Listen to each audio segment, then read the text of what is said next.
अस्सलामुअलैकुम, नमस्ते, सत श्री अकाल। कैसे हैं आप लोग? उम्मीद करती हूँ ठीक होंगे, खुश होंगे। मैं हूँ हज़ीका अली और मेरे साथ हैं तारिक नियाज़ी। अस्सलामुअलैकुम, नमस्ते, सत श्री अकाल। उम्मीद करता हूँ ठीक होंगे, खुश होंगे। दोस्तों जहाँ रहें खुश रहें, माँ बाप का ख्याल करें, क्योंकि माँ बाप में तो सभी कुछ है। चैनल को सब्सक्राइब कर लें, वीडियो को लाइक कर लें, दूसरों के साथ शेयर कर लें, बेल आइकन को ज़रूर प्रेस करें ताकि हर नई आने वाली वीडियो का नोटिफिकेशन आपके पास तुरंत पहुंच जाए, आपको टाइम टू टाइम मिलता रहे। सो आज की हमारी वीडियो है मोदी जी से रिलेटेड। सो स्टार्ट करते हैं अपनी वीडियो को। Let's start. ओके गाइस, तो वीडियो का टाइटल है हिंदी में, तुम्हें पढ़ने से काफ़ी से स्टार्ट करते हैं वीडियो को।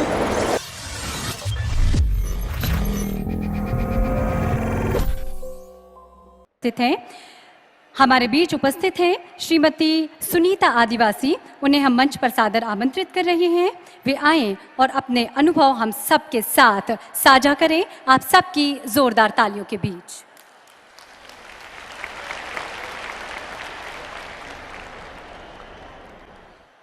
आदरणीय प्रधानमंत्री जी का, आदरणीय मुख्यमंत्री जी का, मंच पर उपस्थित सभी अतिथिगणों का, प्रांगण में पधारी मेरी सभी बहनों का मेरा सादर प्रणाम।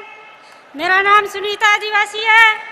मैं ग्राम गौरस, जिला श्योपुर, मध्य प्रदेश की निवासी हूँ। समूह में जुड़ने से पहले सर जी मेरी स्थिति इतनी खराब थी कि कभी कभी मेरा परिवार भूखे पेट भी सोना पड़ता था। आज समूह में जुड़ने के बाद मैंने समूह से 70,000 का ऋण लिया और आटा चक्की लगाई, जिससे मेरी माह की आमदनी 30 से 35,000 होने लगी। इसको भी मैंने सर समूह में वापसी कर दिया। इसके अलावा सर मैंने अपनी बचत से और समूह से 50,000 का ऋण लेकर खेत में ट्यूबवेल खुदवाया, जिससे मेरी माह की सालाना की फसल 3 से 4 लाख हो रही है। इसके अलावा सर जी मैंने 2.5 बीघे का अमरूद का बगीचा भी लगाया है। और मेरी इसके अलावा सर जी मैंने इसके अलावा सर जी मैंने 4 पहिया गाड़ी भी ली है। 4 पहिया गाड़ी आजीविका एक्सप्रेस, जिससे मेरी महीने की आमदनी 20 से 25,000 हो रही है। आज इन हाथों में और इतनी खुशी हो रही है मुझे कि जो आजीविका मिशन से जुड़ने से पहले 30 से 35 रुपए दिन मजदूरी करती थी, आज रोजाना के 1,000 रुपए हाथ में रख रही है और माह की आमदनी 80 से 85,000 हो रही है। सालाना की आमदनी 10 से 12 लाख इन हाथों में देखने को मिल रहे हैं। ये मैं आदरणीय मामा जी को भी बहुत बहुत धन्यवाद करती हूँ कि 7 जिलों में पोषण आहार संयंत्र की आचार फैक्ट्री लगाई, जिनमें से मामा जी ने हम समूह की बहनों को 7 करोड़ की फैक्ट्री की मालिक बनाया और उसकी चाबी मामा जी द्वारा हम बहनों को दी गई, जिससे हमें पोषण आहार सप्लाई करने का मौका मिला। और मामा जी ने द्वारा इससे लाखों बहनें को रोजगार मिला। और मैं माननीय प्रधानमंत्री जी का बहुत बहुत आभार व्यक्त करती हूँ कि श्योपुर में पधारे और मेरी स्वयं सहायता समूह की 43 लाख बहनों का भाग खोल दिया। बहुत बहुत कोटि कोटि प्रणाम माननीय प्रधानमंत्री जी को। ये मेरी स्वयं सहायता समूह की और आजीविका की बहनों का साथ है कि आज मैं इस मंच पर माननीय जिनसे मिलने के लिए VIP लोग तरसते, आज मुझ शहरिया महिला को यहाँ मौका मिला और मेरा जीवन सफल हो गया। जय हिंद, जय आजीविका।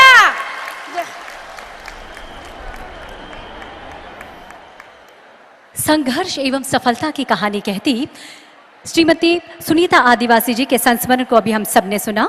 इसी उपक्रम में अनुभव साझा करने के लिए हम आमंत्रित करते हैं राधा स्वसहायता समूह कराहल की समूह अध्यक्ष श्रीमती कलियाबाई कुशवाहा को। आइए हम सबकी जोरदार तालियों के बीच कलियाबाई कुशवाहा मंच पर आमंत्रित हैं।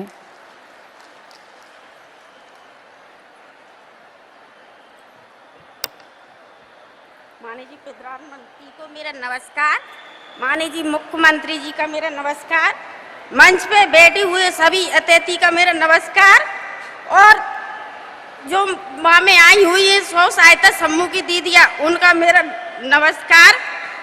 और मेरा नाम कलिया है, मैं कराल की रहने वाली हूँ, सोपुर मेरा जिला है, और स्व सहायता समूह की ग्राम संगठन की 40 समूह जुड़े हैं, उसमें से 450 महिला हैं और 300 महिला ऐसी हैं कि वो बाहर काम करने जाती थी, जिले को छोड़ के बाहर मजदूरी करने जाती थी।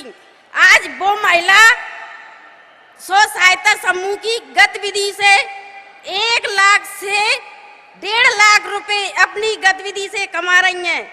और मैं और मेरा पति मेहनत मजदूरी करते थे, दूसरे के यहाँ पर नौकरी करते थे, उससे मुझे 150 रुपए मिलते थे, और मैं मेरे बच्चों को 2 वक्त का खाना नहीं दे पाती थी। आज मैं स्व सहायता समूह से जुड़ के और मैंने 20,000 रुपए का लोन लिया, उससे 4 पहिया का ठेला और बर्फ गोले की मशीन और सिलाई की मशीन, उससे मैंने 30,000 रुपए माह कमाती हूँ। आजीविका मिशन से मुझे मछली पालन की, मेरे स्व सहायता समूह की 7 दीदियों को मछली पालन की ट्रेनिंग मिली, उससे मैं तालाब में मछली पालन करती हूँ। मेरे समूह की 7 दीदियाँ साल का 10 से 12 लाख रुपए समूह कमाता है। 1 लाख से ज्यादा मेरी दीदियों को साल भर की मजदूरी मिलती है। और अमृत सरोवर वाला तालाब मुझे एक और मिला, जहाँ से मेरी स्व सहायता समूह की दीदियों को दूनी मेहनत मिलेगी, दूना लाभ मिलेगा। और सोपुर जिले की 48 लाख दीदियाँ, उनमें से 20,000 दीदियाँ ऐसी हैं कि वो पहले 500 रुपए को मोहताज होती थी। आज वो दीदियाँ ऐसी हैं कि 1 लाख रुपया सालाना का वो कमा रही हैं, बाहर मजदूरी करने नहीं जा रही। अपनी स्व सहायता आजीविका मिशन की गतिविधि से वो धन प्रधानमंत्री जी को, धन मुख्यमंत्री जी को, तो स्व सहायता की समूह की जिनके भाग खुल गए। और धन आजीविका मिशन को जो स्व सहायता समूह की दीदी आज प्रधानमंत्री से मिलने जहां आई हुई है। और जय हिंद, जय आजीविका।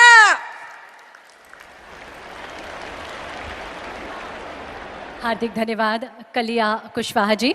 निश्चित ही इन महिलाओं की सफलता की कहानी हम सबको प्रेरित करती है आगे बढ़ने के लिए।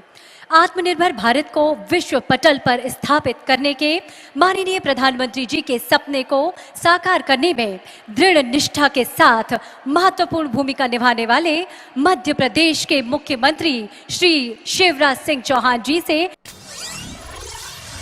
जी जनाब।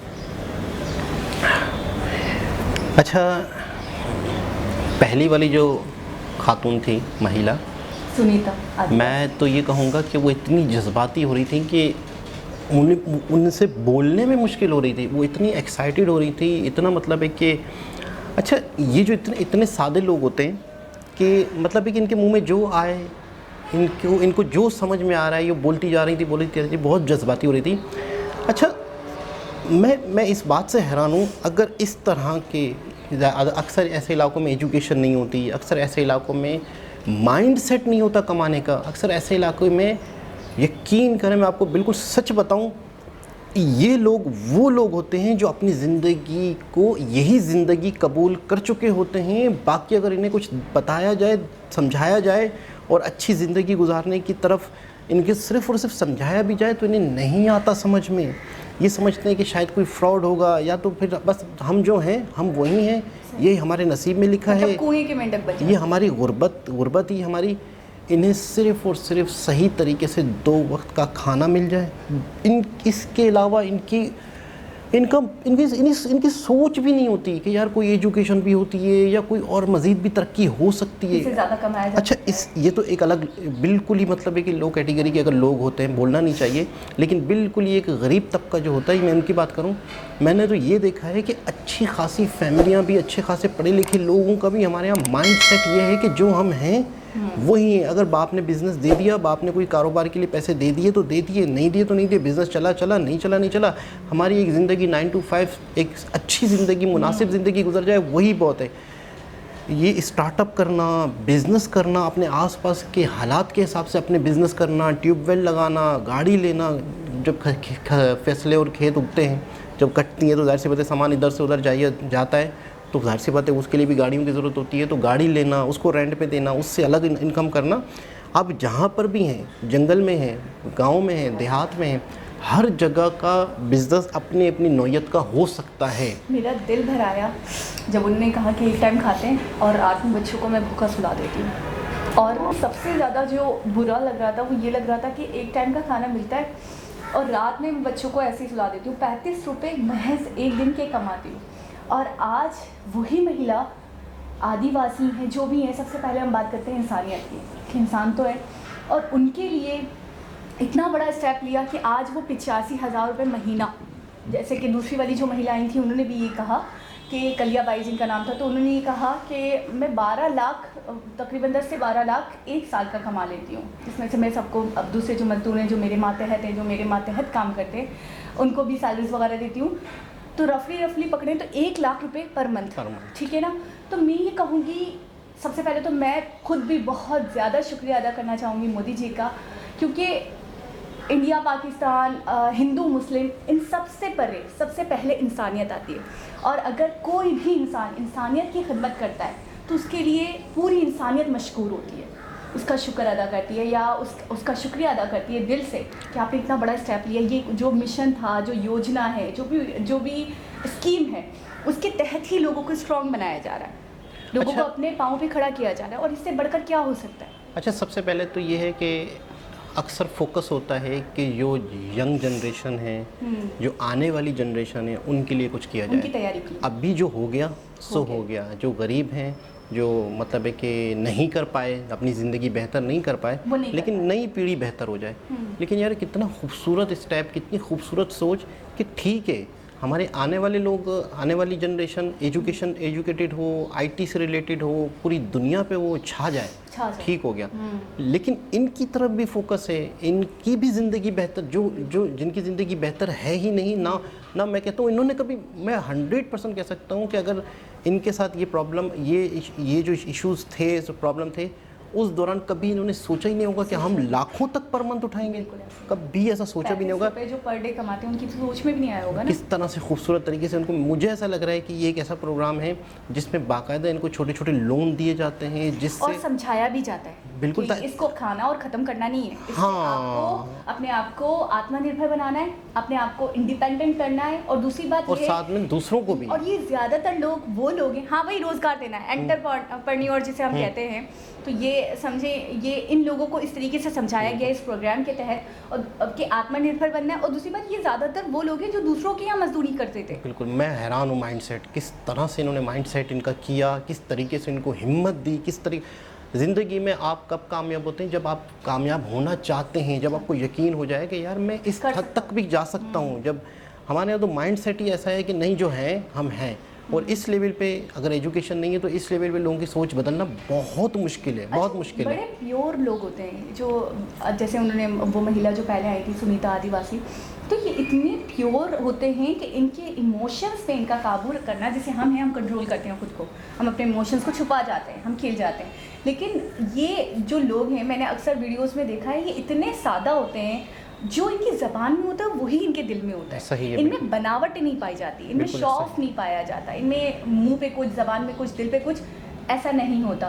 दूसरी बात ये है कि इन जैसे लोगों के लिए कुछ करना, इनके लिए कुछ सोचना बहुत बड़ी बात है, किसी के जहन में आता भी नहीं होगा। जैसे आप कह रहे हैं कि लोग तो हमारे यहाँ तो 40 के बाद लोग ये सोचते हैं अब हम कर ही नहीं सकते, और जो भी महिला आई वो मैच्योर थी, बिल्कुल ऐसा ही है। अच्छी एज उसकी थी, उसके बावजूद उनके लिए एक बहुत बड़ा कदम, मैं ये कहूँगी एक बहुत बड़ा प्रोग्राम। और मध्य प्रदेश जो है वहाँ के होम मिनिस्टर भी शामिल हैं, इनकी बिल्कुल बार बार ऐसे वो उनका भी शुक्रिया अदा करनी थी, पीएम जी का भी शुक्रिया अदा करनी थी बार बार। तो मुझे बहुत बहुत ज़्यादा दिल से फील हो रहा था कि बहुत बड़ा काम हुआ है और बहुत ही ज़्यादा खुशी दी गई है बिल्कुल इन ऐसा। आम इंसानों को, इन आम लोगों को। बिल्कुल ऐसा ही है। ये वो प्रोग्राम है कि जिसके बाद आपको इन लोगों की मदद नहीं करनी, यानी इनको आपने अपने पैरों पे खड़ा कर चार दिया। को खुद रोजगार देते हो। बिल्कुल ऐसा ही है। हमारे यहाँ अक्सर इस अभी सैलाब की सूरत हाल है, लोग जाते हैं, लोग उनकी मदद किए जा रहे हैं, लोग उनको सपोर्ट किए जा रहे हैं, लेकिन ऐसा कोई भी, मेरे ख्याल में ऐसा कोई भी ना इस तरफ से ना उस तरफ से ऐसी सोच कि ये अपने पैरों पर खड़े हो जाए, बाहर से शहरों से आने वाली इमदाद की कल को इनको ज़रूरत भी ना हो। अगर इनके साथ कोई प्रॉब्लम आती है, सैलाब आते हैं, तो ये इतने वेल्थ हो, इतने ज़्यादा इनके पास स्ट्रॉन्ग हो कि इन्हें किसी की ज़रूरत ना पड़े। ऐसा कोई भी प्रोग्राम पाकिस्तान में ये सोच बिल्कुल नहीं है। अगर है भी सही तो अगर शहरों में है तो भी सही, यंग जनरेशन की तरफ फोकस है कि यार उन्हें हम अच्छे तरीके से रोज़गार किस तरह दें, किस तरह ना दें, लेकिन ख़ास तौर पर देहात में ऐसा कोई भी प्रोग्राम नहीं है, ऐसी कोई भी सोच नहीं है। बहुत ज़बरदस्त चीज़ है, इसको अडॉप्ट किया जाना चाहिए, इसे बाकायदा लोगों तक पहुँचाना चाहिए, मज़ीद मुल्कों तक, मज़ीद शहरों तक, मज़ीद और राज्यों तक, ताकि ज़ाहिर सी बात है कि एक ऐसे लोगों का फ़ायदा हो जो अपनी ज़िंदगी को एक लिमिटेड कर चुके हैं।